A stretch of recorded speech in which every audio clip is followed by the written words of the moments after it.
ਪੁਰਾਣੇ ਵੇਲਿਆਂ ਦੀ ਗੱਲ ਹੈ। ਇੱਕ ਛੋਟੇ ਸ਼ਹਿਰ ਦੇ ਵਿੱਚ ਤਿੰਨ ਭਰਾ ਰਹਿੰਦੇ ਸਨ। ਇਹ ਹੌਲੀ ਉਮਰ ਦੇ ਸਨ। ਛੋਟੇ ਮੋਟੇ ਕੰਮ ਕਰਕੇ ਗੁਜ਼ਾਰਾ ਕਰਿਆ ਕਰਦੇ ਸਨ। ਇਹਨਾਂ ਦੇ ਸਿਰ ਤੇ ਮਾਂ ਪਿਓ ਨਹੀਂ ਸਨ।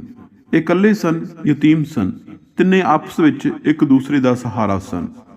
ਇਹ ਛੋਟੇ ਮੋਟੇ ਕੰਮਾਂ ਦੇ ਵਿੱਚ ਮੁੱਖ ਤੌਰ ਤੇ ਟੁੱਟੀਆਂ ਹੋਈਆਂ ਚੀਜ਼ਾਂ ਜੋੜਨ ਦਾ ਕੰਮ ਕਰਦੇ ਸਨ। ਕੈਂਚੀਆਂ ਤੇਜ਼ ਕਰਦੇ ਸਨ, ਭਾਂਡੇ ਕਲੀ ਕਰਦੇ ਸਨ, ਲੱਕੜ ਦੇ ਸਮਾਨ ਦੀ ਮੁਰੰਮਤ ਕਰਿਆ ਕਰਦੇ ਸਨ।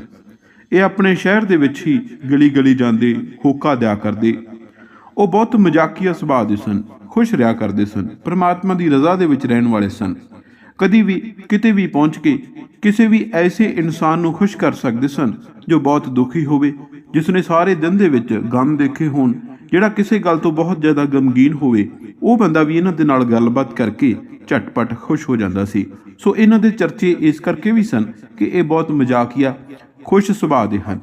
ਇਹਨਾਂ ਦੀ ਇੱਕ ਆਦਤ ਸੀ ਕਿ ਇੱਕ ਗਲੀ ਦੇ ਵਿੱਚ ਨਹੀਂ, ਬਲਕਿ ਇੱਕ ਦਿਨ ਕਿਤੇ ਤੁਰ ਫਿਰ ਕੇ ਕੰਮ ਕਰਿਆ ਕਰਦੇ ਸਨ। ਤੇ ਜਦੋਂ ਕਦੇ ਇਹਨਾਂ ਦਾ ਮਨ ਕਰਿਆ ਕਰਦਾ ਤੇ ਇਹ ਨਾਲ ਦੇ ਕਿਸੇ ਸ਼ਹਿਰ ਚਲੇ ਜਾਇਆ ਕਰਦੇ, ਕਦੇ ਕਿਸੇ ਵੱਡੇ ਸ਼ਹਿਰ, ਕਦੇ ਕਿਸੇ ਛੋਟੇ ਸ਼ਹਿਰ। ਸੋ ਇਸ ਤਰੀਕੇ ਨਾਲ ਇਹਨਾਂ ਦੀ ਜ਼ਿੰਦਗੀ ਦਾ ਰੇੜਾ ਰੜ ਰਿਹਾ ਸੀ। ਕਿਸੇ ਵੀ ਚੀਜ਼ ਨੂੰ ਲੈ ਕੇ ਇਹ ਕਦੀ ਬਹੁਤਾ ਜ਼ਿਆਦਾ ਗੰਭੀਰ ਨਹੀਂ ਸਨ ਹੋਏ। ਇਹ ਸਮਝਦੇ ਸਨ ਕਿ ਪ੍ਰਮਾਤਮਾ ਨੇ ਜਿਸ ਨੇ ਸਾਨੂੰ ਇਸ ਧਰਤੀ ਤੇ ਭੇਜਿਆ ਹੈ, ਉਹ ਸਾਡੇ ਲਈ ਆਪੇ ਸਾਡੇ ਭਵਿੱਖ ਬਾਰੇ ਚਿੰਤਾ ਉਹ ਕਰੇਗਾ, ਅਸੀਂ ਨਹੀਂ ਕਰਨੀ। ਇੱਕ ਦਿਨ ਘੁੰਮਦੇ ਘੁੰਮਦੇ ਇਹ ਕਿਸੇ ਹੋਰ ਸ਼ਹਿਰ ਚਲੇ ਜਾਂਦੇ ਹਨ। ਉਹ ਵੱਡਾ ਸ਼ਹਿਰ ਹੁੰਦਾ। ਉੱਥੇ ਜਿਹੜੀ ਗਲੀ ਦੇ ਵਿੱਚ ਵੜਦੇ ਨੇ, ਸਭ ਤੋਂ ਪਹਿਲਾਂ ਉੱਥੇ ਦੇਖਦੇ ਨੇ ਕਿ ਗਲੀ ਦੇ ਵਿੱਚ ਬਹੁਤ ਜ਼ਿਆਦਾ ਇਕੱਠ ਹੋਇਆ ਹੁੰਦਾ।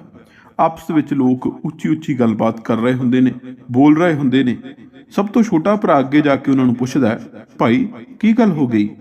ਇੰਨਾ ਇਕੱਠ ਕਿਸ ਚੀਜ਼ ਦਾ ਹੈ? ਇੰਨੀ ਤੂੰ ਮੈਂ ਕਿਉਂ ਹੋ ਰਹੀ ਹੈ? ਤਾਂ ਇੱਕ ਬਜ਼ੁਰਗ ਬੇਬੇ ਅੱਗੇ ਹੋ ਕੇ ਉਸ ਨੌਜਵਾਨ ਨੂੰ ਕਹਿੰਦੀ ਹੈ, ਲੱਗਦਾ ਤੁਸੀਂ ਇੱਥੇ ਨਵੇਂ ਆਏ ਹੋ, ਇੱਥੋਂ ਦੇ ਲੱਗਦੇ ਨਹੀਂ, ਬਾਹਰੋਂ ਆਏ ਜਾਪਦੇ ਹੋ, ਤਾਂ ਹੀ ਤੁਹਾਨੂੰ ਮਾਮਲੇ ਦਾ ਨਹੀਂ ਪਤਾ। ਕੱਲ ਰਾਤ ਇੱਥੇ ਬਹੁਤ ਤੇਜ਼ ਭੂਚਾਲ ਆਇਆ, ਜ਼ਲਜ਼ਲਾ। ਇਸ ਦੇ ਨਾਲ ਸ਼ਹਿਰ ਦੇ ਵਿੱਚ ਕਾਫੀ ਨੁਕਸਾਨ ਹੋਇਆ। ਉਹ ਕਹਿੰਦੇ, ਅੱਛਾ, ਸ਼ਹਿਰ ਦੀਆਂ ਇਮਾਰਤਾਂ ਟੁੱਟ ਗਈਆਂ ਹੋਣਗੀਆਂ? ਮਾਤਾ ਕਹਿੰਦੀ, ਨਹੀਂ, ਸ਼ਹਿਰ ਦੀਆਂ ਇਮਾਰਤਾਂ ਨਹੀਂ ਟੁੱਟੀਆਂ, ਉਂਝ ਨੁਕਸਾਨ ਬਥੇਰਾ ਹੋ ਗਿਆ। ਲੋਕਾਂ ਦੇ ਘਰਾਂ ਵਿੱਚ ਪਿਆ ਸਮਾਨ ਟੁੱਟ ਗਿਆ। ਸਮਾਨ ਟੁੱਟਿਆ ਹੋਇਆ ਜਦੋਂ ਸ਼ਬਦ ਉਹਨਾਂ ਨੇ ਸੁਣਿਆ, ਉਹਨਾਂ ਦੇ ਕੰਨ ਖੜੇ ਹੋ ਗਏ। ਉਹ ਕਹਿੰਦੇ, ਅੱਛਾ, ਸਾਨੂੰ ਤਾਂ ਮੁਹਾਰਤ ਹਾਸਲ ਹੈ, ਅਸੀਂ ਤਾਂ ਸਮਾਨ ਝੱਟ ਜੋੜ ਦਿੰਦੇ ਹਾਂ। ਸਾਨੂੰ ਦੱਸੋ, ਸਭ ਤੋਂ ਵੱਧ ਸਮਾਨ ਕਿਸ ਦਾ ਟੁੱਟਿਆ ਹੈ? ਅਸੀਂ ਉੱਥੋਂ ਮੁਰੰਮਤ ਸ਼ੁਰੂ ਕਰਾਂਗੇ ਤੇ ਫਿਰ ਸਾਰੇ ਸ਼ਹਿਰ ਦਾ ਸਮਾਨ ਅਸੀਂ ਜੋੜ ਦਿਆਂਗੇ। ਸਾਡੇ ਕੋਲੇ ਖਾਸ ਕਿਸਮ ਦੀਆਂ ਗੂੰਦਾਂ ਹਨ। ਇਹਨਾਂ ਨੂੰ ਇੱਕ ਹੋਰ ਬਜ਼ੁਰਗ ਇਨਸਾਨ ਇਹਨਾਂ ਦੀ ਗੱਲ ਬੜੇ ਧਿਆਨ ਨਾਲ ਸੁਣ ਰਿਹਾ ਹੁੰਦਾ। ਕਾਫੀ ਸਮੇਂ ਤੋਂ ਇਹਨਾਂ ਤੇ ਹੀ ਗੌਰ ਫਰਮਾ ਰਿਹਾ ਹੁੰਦਾ। ਉਹ ਅੱਗੇ ਆਉਂਦਾ, ਕਹਿੰਦਾ, ਪੁੱਤਰ, ਤੁਸੀਂ ਬਹੁਤ ਹੌਲੀ ਉਮਰ ਦੇ ਹੋ। ਇਸ ਤਰ੍ਹਾਂ ਕਰੋ ਕਿ ਸ਼ਹਿਰ ਦੇ ਸ਼ਾਸਕ ਦੇ ਮਹਿਲ ਚਲੇ ਜਾਓ। ਸਭ ਤੋਂ ਵੱਧ ਨੁਕਸਾਨ ਉਸ ਦਾ ਹੋਇਆ। ਇਸ ਸ਼ਹਿਰ ਦੇ ਵਿੱਚ ਸਭ ਤੋਂ ਵੱਡਾ ਘਰ ਵੀ ਉਹਦੇ ਕੋਲੇ ਹੈ, ਪੂਰਾ ਮਹਿਲ ਹੈ। ਮਹਿਲ ਦੇ ਵਿੱਚ ਬਹੁਤ ਸਾਰਾ ਕੀਮਤੀ ਸਮਾਨ ਸੀ, ਉਹ ਸਾਰੇ ਦਾ ਸਾਰਾ ਟੁੱਟ ਗਿਆ। ਪਰ ਮੈਨੂੰ ਇਹ ਨਹੀਂ ਪਤਾ ਉਸ ਦਾ ਸੁਭਾਅ ਕਿਹੋ ਜਿਹਾ। ਇਹ ਤੁਸੀਂ ਉੱਥੇ ਜਾ ਕੇ ਪਰਖ ਕਰ ਲਿਓ। ਉਹ ਖੁਸ਼ ਵੀ ਹੋ ਗਏ। ਉਹਨਾਂ ਸੋਚਿਆ, ਇੱਕ ਪਾਸੇ ਉਹਨਾਂ ਨੂੰ ਦੁੱਖ ਸੀ ਕਿ ਸ਼ਹਿਰ ਦੇ ਵਿੱਚ ਜ਼ਲਜ਼ਲਾ ਆਇਆ, ਦੂਜੇ ਪਾਸੇ ਉਹਨਾਂ ਨੂੰ ਖੁਸ਼ੀ ਸੀ ਕਿ ਸਾਨੂੰ ਰੁਜ਼ਗਾਰ ਮਿਲ ਗਿਆ। ਹੁਣ ਸਾਨੂੰ ਗਲੀ ਗਲੀ ਨਹੀਂ ਜਾਣਾ ਪਵੇਗਾ, ਇੱਕ ਵੱਡਿਓਂ ਕੰਮ ਸ਼ੁਰੂ ਕਰਾਂਗੇ ਤੇ ਸਾਰੇ ਸ਼ਹਿਰ ਦਾ ਕੰਮ ਨਿਪਟਾ ਕੇ ਆਪਣਾ ਇੱਕ ਚੰਗਾ ਘਰ ਲੈ ਲਵਾਂਗੇ। ਮਨ ਹੀ ਮਨ ਦੇ ਵਿੱਚ ਬਹੁਤ ਸਾਰੇ ਖਿਆਲੀ ਪਕਾ ਬਣਾਉਂਦੇ ਹੋਏ ਤੁਰੇ ਜਾਂਦੇ ਨੇ। ਉੱਚੀ ਉੱਚੀ ਆਪਸ ਦੇ ਨਾਲ ਗੱਲਬਾਤ ਕਰਦੇ ਜਾ ਰਹੇ ਨੇ। ਰਸਤੇ ਦੇ ਵਿੱਚ ਇੱਕ ਰੇਹੜੀ ਵਾਲਾ ਉਹਨਾਂ ਦੀ ਗੱਲਬਾਤ ਸੁਣ ਲੈਂਦਾ। ਉਹਨਾਂ ਨੂੰ ਰੋਕ ਕੇ ਕਹਿੰਦਾ ਕਿ ਭਾਈ ਨੌਜਵਾਨੋ, ਕਾਫੀ ਹੌਲੀ ਉਮਰ ਦੇ ਹੋ, ਚੰਗੀ ਗੱਲ ਹੈ, ਕਮਾਈਆਂ ਕਰਨ ਲੱਗ ਗਏ ਹੋ, ਤੇ ਮੈਂ ਤੁਹਾਡੀ ਗੱਲਬਾਤ ਸੁਣ ਲਈ ਹੈ ਕਿ ਤੁਸੀਂ ਉਸ ਸ਼ਾਸਕ ਦੇ ਮਹਿਲ ਜਾ ਰਹੇ ਹੋ। ਪਰ ਮੈਂ ਇੱਕ ਗੱਲ ਤੁਹਾਨੂੰ ਦੱਸ ਦਿਆਂ, ਮਹਾ ਕੰਜੂਸ ਆਦਮੀ ਹੈ। ਉਹ ਤੇ ਸਾਹ ਵੀ ਹੌਲੀ ਲੈਂਦਾ ਹੈ ਕਿ ਇਹ ਨਾ ਹੋਵੇ ਕਿ ਮੇਰੇ ਸਾਹ ਜਲਦੀ ਮੁੱਕ ਜਾਣ।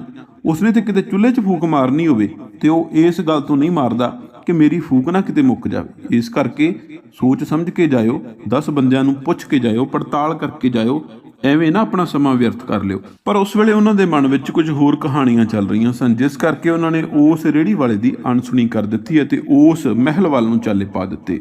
ਇਹ ਮਹਿਲ ਇੱਕ ਪਹਾੜੀ ਦੇ ਉੱਤੇ ਸੀ। ਮਹਿਲ ਦੇ ਬਾਹਰ ਜਾ ਕੇ ਉਹਨਾਂ ਨੇ ਸੰਤਰੀ ਨੂੰ ਦੱਸਿਆ ਕਿ ਅਸੀਂ ਕਿਸ ਕੰਮ ਆਏ ਹਾਂ। ਸੰਤਰੀ ਨੇ ਗਾਂ ਅੱਗੇ ਮੁਲਾਜ਼ਮ ਨੂੰ ਦੱਸਿਆ, ਮੁਲਾਜ਼ਮ ਨੇ ਮੰਤਰੀ ਨੂੰ, ਤੇ ਮੰਤਰੀ ਨੇ ਸ਼ਾਸਕ ਨੂੰ। ਸ਼ਾਸਕ ਨੇ ਤੁਰੰਤ ਬੁਲਾ ਲਿਆ ਕਿ ਅੰਦਰ ਆਓ, ਮੈਨੂੰ ਤਾਂ ਜ਼ਰੂਰਤ ਸੀ ਇਹੋ ਜਿਹੇ ਬੰਦਿਆਂ ਦੀ। ਉਹ ਬਿਠਾਉਂਦਾ ਉਹਨਾਂ ਨੂੰ ਆਪਣੇ ਸਾਹਮਣੇ, ਗੱਲਬਾਤ ਕਰਦਾ, ਕਹਿੰਦਾ, ਠੀਕ ਹੈ, ਕੰਮ ਲੰਮਾ ਹੈ, ਹੋ ਸਕਦਾ ਮਹੀਨਾ ਲੱਗ ਜਾਵੇ, ਹੋ ਸਕਦਾ 2 ਮਹੀਨੇ ਲੱਗ ਜਾਣ। ਤੁਸੀਂ ਸਾਰਾ ਸਮਾਨ ਜੋੜ ਕੇ ਇੱਥੋਂ ਜਾਣਾ ਹੈ। ਕਿਸੇ ਵੀ ਕੰਮ ਦੇ ਵਿੱਚ ਕੁਤਾਹੀ ਹੋਈ ਤਾਂ ਮੈਂ ਤੁਹਾਡਾ ਸਿਰ ਕਲਮ ਕਰਵਾ ਦਿਆਂਗਾ। ਇਸ ਕਰਕੇ ਬੜੇ ਗੌਰ ਨਾਲ ਮੇਰਾ ਕੰਮ ਕਰਨਾ ਹੈ। ਉਹ ਕਹਿੰਦੇ, ਠੀਕ ਹੈ, ਸਾਨੂੰ ਮਨਜ਼ੂਰ ਹੈ। ਬਾਹਰ ਆਏ। ਹੁਣ ਉਹ ਸਾਰੇ ਮਹਿਲ ਦਾ ਜਾਇਜ਼ਾ ਲੈਂਦੇ ਨੇ, ਦੇਖਦੇ ਨੇ ਕਿ ਕੀ ਕੁਝ ਟੁੱਟਿਆ ਹੋਇਆ, ਕੁਰਸੀਆਂ, ਤਸਵੀਰਾਂ, ਮੇਜ਼, ਪਲੰਗ, ਚੀਨੀ ਦੇ ਭਾਂਡੇ, ਲੋਹੇ ਦਾ ਸਮਾਨ, ਸਾਰਾ ਕੁਝ ਦੇਖ ਕੇ ਗਿਣ ਮਿਣ ਕੇ ਬਹੁਤ ਖੁਸ਼ ਹੋ ਗਏ ਕਿ ਚੰਗਾ ਚੋਖਾ ਲੈ ਕੇ ਇੱਥੋਂ ਜਾਵਾਂਗੇ। ਇਹ ਤਾਂ ਮਾਲਦਾਰ ਅਸਾਮੀ ਹੈ, ਸਾਨੂੰ ਪੈਸੇ ਵੀ ਦੇ ਦੇਵੇਗੀ। ਹੁਣ ਹੋਇਆ ਕਿ ਉਹਨਾਂ ਨੇ ਉਦੋਂ ਤੋਂ ਹੀ ਕੰਮ ਵਿੱਢ ਲਿਆ। ਸਵੇਰੇ ਸ਼ਾਮ ਉਹਨਾਂ ਨੇ ਉਸ ਸ਼ਾਸਕ ਨੂੰ ਸਲਾਮ ਦੁਆ ਕਰਿਆ ਕਰਨੀ, ਪਰ ਉਸ ਨੂੰ ਇਸ ਤਰ੍ਹਾਂ ਲੱਗਦਾ ਸੀ ਕਿ ਇਹ ਮਜ਼ਾਕੀਆ ਜਿਹੇ ਬੰਦੇ ਨੇ, ਮੇਰੀ ਇੱਜ਼ਤ ਨਹੀਂ ਕਰਦੇ। ਇਹ ਨਾ ਹੋਵੇ ਕਿਤੇ ਸਾਰੇ ਮਹਿਲ ਦੇ ਮੁਲਾਜ਼ਮਾਂ ਦੇ ਸਾਹਮਣੇ ਮੇਰੀ ਇੱਜ਼ਤ ਇਹ ਉਡਾ ਦੇਣ, ਮੇਰੀ ਇੱਜ਼ਤ ਦੀਆਂ ਧੱਜੀਆਂ ਉਡਾ ਦੇਣ। ਇਸ ਕਰਕੇ ਉਹਨਾਂ ਨਾਲ ਬਹੁਤੀ ਗੱਲਬਾਤ ਨਹੀਂ ਸੀ ਕਰਦਾ। ਸਲਾਮ ਦੁਆ ਦੇ ਬਦਲੇ ਹਾਂ ਹਾਂ ਕਹਿ ਕੇ ਲੰਘ ਜਾਇਆ ਕਰਦਾ। ਉਹ ਮਜ਼ਾਕੀਆ ਸਨ। ਉਹਨਾਂ ਨੇ ਉਸ ਦੀ ਹਾਂ ਹਾਂ ਦਾ ਵੀ ਇੱਕ ਗੀਤ ਬਣਾ ਲਿਆ, ਜੋ ਚੱਲਦਿਆਂ ਚੱਲਦਿਆਂ ਸ਼ਾਸਕ ਕੋਲੇ ਪਹੁੰਚ ਗਿਆ ਤੇ ਉਹ ਗੁੱਸਾ ਕਰ ਗਿਆ ਤੇ ਕਹਿਣ ਲੱਗਾ ਕਿ ਮੈਂ ਪਹਿਲਾਂ ਹੀ ਸੋਚਿਆ ਸੀ ਇਹਨਾਂ ਨੂੰ ਦੇਣਾ ਕੱਖ ਨਹੀਂ, ਹੁਣ ਤਾਂ ਮੈਂ ਇਹਨਾਂ ਤੋਂ ਲੈ ਕੇ ਕੁਛ ਇਹਨਾਂ ਨੂੰ ਛੱਡਾਂਗਾ, ਦੇਣਾ ਕੁਛ ਨਹੀਂ। ਮਹੀਨੇ ਦੇ ਵਿੱਚ ਉਹਨਾਂ ਨੇ ਸਾਰਾ ਸਮਾਨ ਜੋੜ ਦਿੱਤਾ। ਆਖਰ ਉਹ ਦਿਨ ਆਇਆ ਜਦੋਂ ਉਹਨਾਂ ਨੇ ਹਿਸਾਬ ਕਰਨਾ ਸੀ। ਸ਼ਾਸਕ ਨੇ ਹਿਸਾਬ ਕਿਤਾਬ ਕਰਨ ਦੇ ਲਈ ਮੁਨੀਮ ਨੂੰ ਕੋਲ ਬਿਠਾ ਲਿਆ। ਕਹਿਣ ਲੱਗਿਆ ਕਿ ਇਹਨਾਂ ਨੇ ਤਾਂ ਆਪਣਾ ਜੋੜ ਕੇ ਦੱਸ ਦਿੱਤਾ ਕਿ ਇਹਨਾਂ ਦੇ ਇੰਨੇ ਪੈਸੇ ਬਣੇ, ਹੁਣ ਤੂੰ ਮੈਨੂੰ ਇਹ ਹਿਸਾਬ ਲਾ ਕੇ ਦੱਸ ਕਿ ਇੱਕ ਮਹੀਨਾ ਇਹਨਾਂ ਨੇ ਸਾਡੇ ਕਮਰੇ ਵਰਤੇ, ਸਾਡੇ ਬਿਸਤਰ ਵਰਤੇ, ਖਾਣਾ ਖਾਧਾ, ਪਾਣੀ ਪੀਤਾ, ਚਾਹ ਦੁੱਧ ਵਰਤਿਆ, ਬਗੀਚੇ ਦੇ ਵਿੱਚ ਟਹਿਲੇ, ਇੱਕ ਦੋਵਾਂ ਨੇ ਤੇ ਘੋੜਸਵਾਰੀ ਵੀ ਕੀਤੀ। ਸਾਰਾ ਖਰਚਾ ਪਾ ਕੇ ਦੱਸੋ ਕਿ ਇਹਨਾਂ ਦਾ ਕੁਝ ਵੱਧ ਹੈ ਕਿ ਇਹਨਾਂ ਨੂੰ ਉਲਟਾ ਦੇਣੇ ਪੈਣਗੇ। ਮੁਨੀਮ ਨੇ ਤਰਸ ਖਾਧਾ। ਉਸਨੇ ਹਿਸਾਬ ਕਿਤਾਬ ਲਾ ਕੇ ਦੱਸਿਆ, ਨਾ ਜੀ ਇਹਨਾਂ ਦਾ ਵਾਧਾ ਹੈ ਤੇ ਨਾ ਇਹਨਾਂ ਨੇ ਕੁਝ ਸਾਨੂੰ ਦੇਣਾ ਹੈ। ਇਹਨਾਂ ਦਾ ਹਿਸਾਬ ਨੱਕੀ ਹੋਇਆ, ਹੁਣ ਇਹਨਾਂ ਨੂੰ ਘਰ ਨੂੰ ਜਾਣ ਦਿਓ। ਉਹਨਾਂ ਨੇ ਬਥੇਰੇ ਤਰਲੇ ਮਿੰਨਤਾਂ ਕੀਤੇ ਕਿ ਅਸੀਂ ਇੱਕ ਮਹੀਨਾ ਇਸ ਕੰਮ ਤੇ ਲਾ ਦਿੱਤਾ, ਅਸੀਂ ਰਹੇ ਤਾਂ ਤੁਹਾਡਾ ਕੰਮ ਕਰ ਲਈ ਆ, ਸਾਡੇ ਤੋਂ ਰਹਿਣ ਦਾ ਕਿਰਾਇਆ ਕਿਉਂ ਮੰਗ ਰਹੇ ਹੋ? ਪਰ ਉਹਨਾਂ ਤੇ ਨਾਰਾਜ਼ ਹੋ ਗਿਆ, ਗੁੱਸੇ ਹੋ ਗਿਆ। ਸਿਪਾਹੀਆਂ ਨੂੰ ਹੁਕਮ ਕੀਤਾ ਕਿ ਜੇ ਆਪਣੇ ਆਪ ਇੱਜ਼ਤ ਨਾਲ ਦਰਬਾਰ ਚੋਂ ਬਾਹਰ ਨਹੀਂ ਜਾਂਦੇ, ਇਹਨਾਂ ਨੂੰ ਧੱਕੇ ਮਾਰ ਕੇ ਬਾਹਰ ਸੁੱਟ ਆਇਓ। ਉਹ ਚੁੱਪਚਾਪ ਉੱਥੋਂ ਉੱਠ ਕੇ ਜਾਣ ਲੱਗੇ। ਸਭ ਤੋਂ ਵੱਡੇ ਨੇ ਕਿਹਾ ਕਿ ਇਸ ਤਰ੍ਹਾਂ ਨਹੀਂ ਜਾਣਾ, ਜਾਂ ਤਾਂ ਆਪਾਂ ਸਾਰਾ ਸਮਾਨ ਤੋੜ ਕੇ ਜਾਂਦੇ ਹਾਂ ਜਾਂ ਕਿਸੇ ਹੋਰ ਤਰੀਕੇ ਬਦਲਾ ਲਈਏ। ਸਭ ਤੋਂ ਛੋਟਾ, ਉਹ ਸਭ ਤੋਂ ਜ਼ਹੀਨ ਸੀ, ਉਹ ਕਹਿੰਦਾ ਨਹੀਂ, ਤੋੜ ਫੋੜ ਨਹੀਂ ਕਰਨੀ, ਤੋੜ ਫੋੜ ਕੀਤੀ ਤੇ ਫੜੇ ਜਾਵਾਂਗੇ। ਇਸ ਨੇ ਬਾਦਸ਼ਾਹ ਨੂੰ ਕਹਿ ਕੇ ਕੋਈ ਸਜ਼ਾ ਵੀ ਦਵਾ ਦੇਣੀ ਹੈ, ਕਿਉਂਕਿ ਇਹ ਘਟੀਆ ਸ਼ਾਸਕ ਹੈ। ਆਪਾਂ ਇਸ ਨੂੰ ਐਸੀ ਅਕਲ ਸਿਖਾ ਕੇ ਜਾਂਦੇ ਹਾਂ ਕਿ ਅੱਗੇ ਤੋਂ ਕਿਸੇ ਦਾ ਹੱਕ ਮਾਰਨ ਲੱਗਿਆ 100 ਵਾਰ ਸੋਚਿਆ ਕਰੇਗਾ। ਉਹਨਾਂ ਨੇ ਆਪਣੀ ਘਾਟ ਕੱਢ ਲਈ।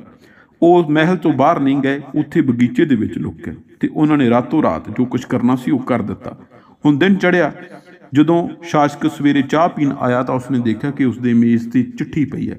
ਚਿੱਠੀ ਦੇ ਵਿੱਚ ਪੜ੍ਹਦਾ ਕਿ ਅੱਜ ਬਾਦਸ਼ਾਹ ਨੇ ਤੇ ਉਸਦੀ ਮਲਕਾ ਨੇ ਦਰਬਾਰ ਵਿੱਚ ਆਉਣਾ।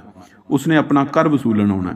ਬਾਦਸ਼ਾਹ ਤੋਂ ਥੱਲੇ ਸ਼ਾਸਕ ਸੀ। ਉਸਨੇ ਜਲਦੀ ਨਾਲ ਸਾਰਿਆਂ ਨੂੰ ਹੁਕਮ ਦੇਣੇ ਸ਼ੁਰੂ ਕਰ ਦਿੱਤੇ ਤੇ ਜਲਦੀ ਉਸਨੇ ਚਾਹ ਦਾਨ ਫੜ ਕੇ ਆਪਣੀ ਕੱਪ ਦੇ ਵਿੱਚ ਚਾਹ ਪਾਈ।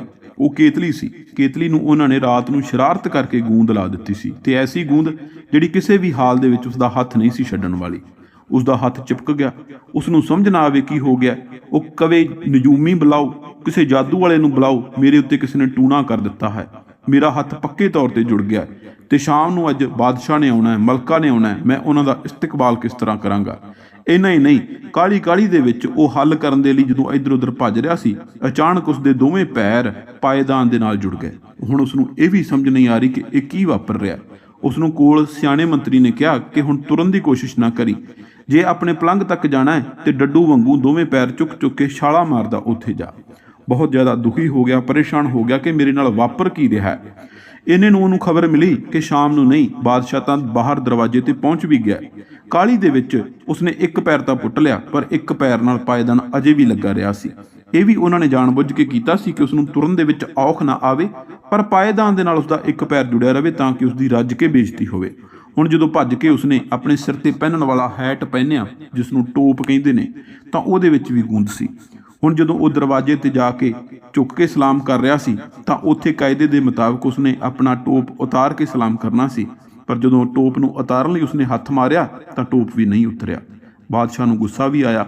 ਅੰਦਰ ਆ ਕੇ ਉਸਨੇ ਉਸਦੀ ਮੁਰੰਮਤ ਕਰ ਦਿੱਤੀ, ਉਸਨੂੰ ਖਿੱਚਿਆ, ਉਸਨੂੰ ਬੁਰਾ ਭਲਾ ਬੋਲਿਆ ਕਿ ਇਹ ਕੀ ਤਰੀਕਾ ਸੀ, ਤੂੰ ਆਪਣਾ ਟੋਪ ਕਿਉਂ ਨਹੀਂ ਉਤਾਰਿਆ? ਤਾਂ ਉਸਨੇ ਦੱਸਿਆ ਕਿ ਮੇਰੇ ਉੱਤੇ ਜਾਦੂ ਹੋ ਗਿਆ, ਟੂਣਾ ਹੋ ਗਿਆ, ਮੇਰੇ ਨਾਲ ਆਹ ਕਹਾਣੀ ਵਾਪਰ ਗਈ ਹੈ। ਬਾਦਸ਼ਾਹ ਨੇ ਅੱਗੇ ਹੋ ਕੇ ਜਦੋਂ ਦੇਖਿਆ, ਕਹਿਣ ਲੱਗਾ, ਟੂਣਾ ਜਾਦੂ ਕੋਈ ਨਹੀਂ ਹੋਇਆ, ਇਹ ਤਾਂ ਗੂੰਦ ਲੱਗੀ ਹੋਈ ਹੈ। ਗੂੰਦ ਦਾ ਨਾਮ ਸੁਣਦਿਆਂ ਹੀ ਸ਼ਾਸਕ ਸਮਝ ਗਿਆ ਕਿ ਇਹ ਉਹ 3 ਨੌਜਵਾਨਾਂ ਦੀ ਸ਼ਰਾਰਤ ਹੈ। ਉਸਨੇ ਤੁਰੰਤ ਸਿਪਾਹੀਆਂ ਨੂੰ ਹੁਕਮ ਦਿੱਤਾ ਕਿ ਉਹਨਾਂ ਨੂੰ ਫੜ ਕੇ ਲਿਆਓ, ਪਰ ਉਹ ਤਾਂ ਪਹਿਲਾਂ ਹੀ ਉਸ ਦੇ ਦਰਬਾਰ ਵੱਲ ਨੂੰ ਤੁਰੇ ਆਉਂਦੇ ਸਨ। ਝੱਟ ਵਿੱਚ ਉਹਨਾਂ ਨੂੰ ਫੜ ਕੇ ਉੱਥੇ ਪੇਸ਼ ਕਰ ਦਿੱਤਾ ਗਿਆ। ਬਾਦਸ਼ਾਹ ਨੇ ਕਿਹਾ ਕਿ ਇਹ ਕੀ ਹਰਕਤ ਹੈ, ਤੁਸੀਂ ਕਿਉਂ ਕੀਤਾ? ਤਾਂ ਉਹਨਾਂ ਨੇ ਸਾਰੀ ਕਹਾਣੀ ਸੁਣਾ ਦਿੱਤੀ। ਬਾਦਸ਼ਾਹ ਸਮਝ ਗਿਆ ਕਿ ਸਾਰਾ ਕਸੂਰ ਉਸ ਸ਼ਾਸਕ ਦਾ ਹੈ। ਉਸਨੇ ਤੁਰੰਤ ਉਸ ਨੂੰ ਗੱਦੀ ਤੋਂ ਉਤਾਰਨ ਦੇ ਹੁਕਮ ਜਾਰੀ ਕਰ ਦਿੱਤੇ ਤੇ ਨਾਲ ਦੀ ਨਾਲ ਕਿਹਾ ਕਿ ਇਹ ਤਿੰਨੇ ਨੌਜਵਾਨ ਮੇਰੇ ਦਰਬਾਰ ਦੇ ਵਿੱਚ ਉੱਥੇ ਜਾ ਕੇ ਮੇਰੇ ਨਾਲ ਕੰਮ ਕਰਨਗੇ। ਮੈਂ ਪੱਕੇ ਤੌਰ ਤੇ ਇਹਨਾਂ ਨੂੰ ਮੁਲਾਜ਼ਮਤ ਦੇ ਵਿੱਚ ਰੱਖ ਲਵਾਂਗਾ। ਕਹਾਣੀਕਾਰ ਸਾਨੂੰ ਇਸ ਕਹਾਣੀ ਰਾਹੀਂ ਦੱਸਣਾ ਇਹ ਚਾਹੁੰਦਾ ਹੈ ਕਿ ਸਭ ਤੋਂ ਪਹਿਲਾਂ ਕਿਸੇ ਦੀ ਮਾਸੂਮੀਅਤ ਦਾ ਫਾਇਦਾ ਨਾ ਚੱਕੋ, ਕਿਸੇ ਦਾ ਨਜਾਇਜ਼ ਇਸਤੇਮਾਲ ਨਾ ਕਰੋ। ਜੇਕਰ ਕੋਈ ਤੁਹਾਡੇ ਨਾਲ ਪਿਆਰ ਨਾਲ ਪੇਸ਼ ਆਉਂਦਾ, ਤੁਹਾਡੇ ਨਾਲ ਬਹੁਤ ਵਧੀਆ ਸੁਭਾਅ ਰੱਖਦਾ, ਉਹੋ ਜਿਹਾ ਸੁਭਾਅ ਜੇ ਤੁਸੀਂ ਨਹੀਂ ਦੇ ਸਕਦੇ ਤਾਂ ਘੱਟੋ ਘੱਟ ਉਸ ਦੇ ਨਾਲ ਚੰਗਾ ਵਤੀਰਾ ਤਾਂ ਤੁਸੀਂ ਅਪਣਾ ਸਕਦੇ ਹੋ। ਤੇ ਦੂਸਰੀ ਗੱਲ, ਕਦੀ ਕਿਸੇ ਦਾ ਹੱਕ ਨਾ ਦੱਬੋ। ਜਦੋਂ ਹੱਕ ਦੱਬੋਗੇ ਤੇ ਤੁਹਾਡੇ ਨਾਲ ਕੁਦਰਤ ਨੇ ਐਸਾ ਖਿਲਵਾੜ ਕਰਨਾ ਹੈ, ਤੁਹਾਨੂੰ ਐਸਾ ਉਸ ਦਾ ਨਤੀਜਾ ਦੇਖਣ ਨੂੰ ਮਿਲਣਾ ਕਿ ਤੁਸੀਂ ਆਪ ਖੁਦ ਮਹਿਸੂਸ ਕਰੋਗੇ ਕਿ ਮੈਂ ਫਲਾਣੀ ਗਲਤੀ ਕਰ ਲਈ ਸੀ, ਇਹ ਉਹਦੇ ਸਿੱਟੇ ਵਜੋਂ ਮੇਰੇ ਨਾਲ ਵਾਪਰਿਆ। ਅੱਜ ਸ਼ਾਸਕ ਆਪਣੀ ਗੱਦੀ ਤੇ ਹੁੰਦਾ, ਜੇ ਉਹਨਾਂ ਦੇ ਬਣਦੇ ਕੁਛ ਰੁਪਈਏ ਪੈਸੇ ਉਹਨਾਂ ਨੂੰ ਦੇ ਦਿੱਤੇ ਹੁੰਦੇ, ਪਰ ਉਸ ਨੂੰ ਗੱਦੀ ਤੋਂ ਉਤਾਰ ਦਿੱਤਾ ਗਿਆ।